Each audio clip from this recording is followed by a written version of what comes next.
കൂട്ടപ്പിരിച്ചുവിടലിൽ തൊഴിൽ വകുപ്പുമായി നടത്തിയ ചർച്ചയിലെ ധാരണ പാലിക്കാതെ കോറോ ഹെൽത്ത് കമ്പനി മന്ത്രിതല ചർച്ച നടക്കുന്ന വെള്ളിയാഴ്ച വരെ തൽസ്ഥിതി തുടരാനായിരുന്നു തീരുമാനമെങ്കിലും കൊച്ചിയിലെയും കോഴിക്കോട്ടെയും ഓഫീസുകൾ ഇന്നും തുറന്നില്ല. രാവിലെ തന്നെ ഓഫീസിലേക്ക് എത്തിയ ജീവനക്കാർ ഹാജർ രേഖപ്പെടുത്തി മടങ്ങിപ്പോയി.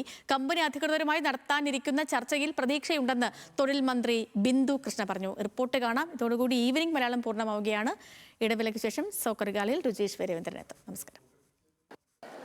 കോറോ ഹെൽത്തിലെ കൂട്ടപ്പിരിച്ചുവിടലിൽ വെള്ളിയാഴ്ച മന്ത്രിതല ചർച്ച നടക്കും വരെ തൽസ്ഥിതി തുടരാനായിരുന്നു ലേബർ കമ്മീഷണറുടെ നേതൃത്വത്തിൽ ഇന്നലെ ചേർന്ന യോഗത്തിലെ തീരുമാനം. എന്നാൽ ഈ ഉറപ്പ് വിശ്വസിച്ചെത്തിയ ജീവനക്കാർ ഇന്നും നിരാശരായി. തുറന്നു പ്രവർത്തിക്കണമെന്ന് നിർദ്ദേശിച്ചിരുന്നെങ്കിലും കൊച്ചി, കോഴിക്കോട് ഓഫീസുകൾ ഇന്നും തുറന്നില്ല.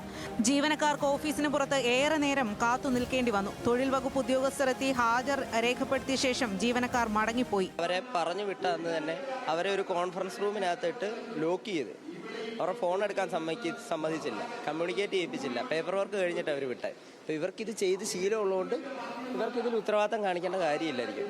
ഇവിടുത്തെ പോലീസ് ഡിപ്പാർട്ട്മെന്റോ അല്ലെങ്കിൽ ഇവിടുത്തെ ഈ പറഞ്ഞ പോലെ ഏതെങ്കിലും ഒരു ലേബർ ഡിപ്പാർട്ട്മെന്റോ സർക്കാർ വിചാരിച്ചാൽ ആ ഒരു വൈസ് പ്രസിഡന്റിന്റെ നമ്പർ, കോഴിക്കോടുകാരിയായ ഒരു വൈസ് പ്രസിഡന്റിന്റെ നമ്പർ ഒപ്പിക്കാൻ പറ്റില്ല എന്ന് പറഞ്ഞാൽ അത് എന്താണ് അപ്പോൾ കേരളത്തിൽ നടക്കുന്നത്?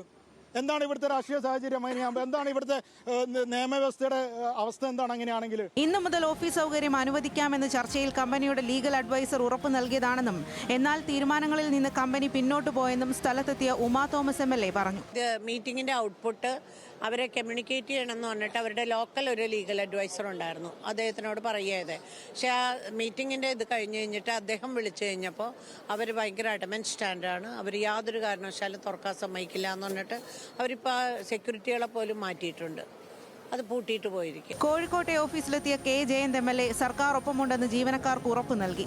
കമ്പനിയുടെ നിലവിലെ നിലപാട് ആശാവഹമല്ലെന്നും ചർച്ചയിൽ പുരോഗതി ഉണ്ടാകുമെന്നാണ് പ്രതീക്ഷയെന്നും തൊഴിൽ മന്ത്രി ബിന്ദു കൃഷ്ണ പറഞ്ഞു. ഏത് ദിവസവും ഏത് നിമിഷവും മന്ത്രിതല ചർച്ചയ്ക്ക് ഞങ്ങൾ സന്നദ്ധരാണ് എന്ന് ആ വിവരം അവരെ ധരിപ്പിച്ചതാണ്.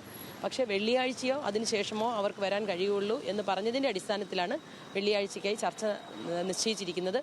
തീർച്ചയായും വെള്ളിയാഴ്ചത്തെ ചർച്ചയിൽ പുരോഗതി ഉണ്ടാകും എന്ന് തന്നെയാണ് പ്രതീക്ഷ. അഥവാ അതുണ്ടായില്ലെങ്കിൽ നിയമപരമായ നടപടികളുമായി കേരള സർക്കാർ മുന്നോട്ട് പോകും.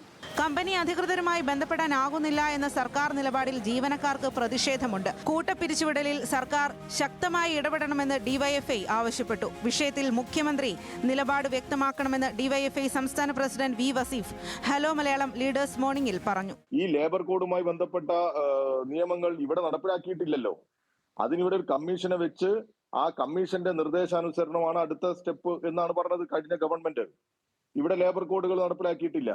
ആ സാഹചര്യത്തിൽ ഈ നെഹ്റുവിയൻ കോൺഗ്രസ് ആണെന്ന് പറയുന്ന സതീശന്റെ നിലപാട് അറിയാൻ ഞങ്ങൾക്ക് താല്പര്യമുണ്ട്. കൊച്ചിയിലെയും കോഴിക്കോട്ടെയും ഓഫീസുകളിലേക്ക് CITU പ്രതിഷേധ മാർച്ച് നടത്തി. മന്ത്രിതല ചർച്ച നടക്കുന്ന വെള്ളിയാഴ്ച വരെ എല്ലാ ദിവസവും ലേബർ ഓഫീസർമാർ എത്തി ജീവനക്കാരുടെ ഹാജർ രേഖപ്പെടുത്തും. കോഴിക്കോട് ബ്യൂറോയ്ക്കൊപ്പം ന്യൂസ് മലയാളം, കൊച്ചി.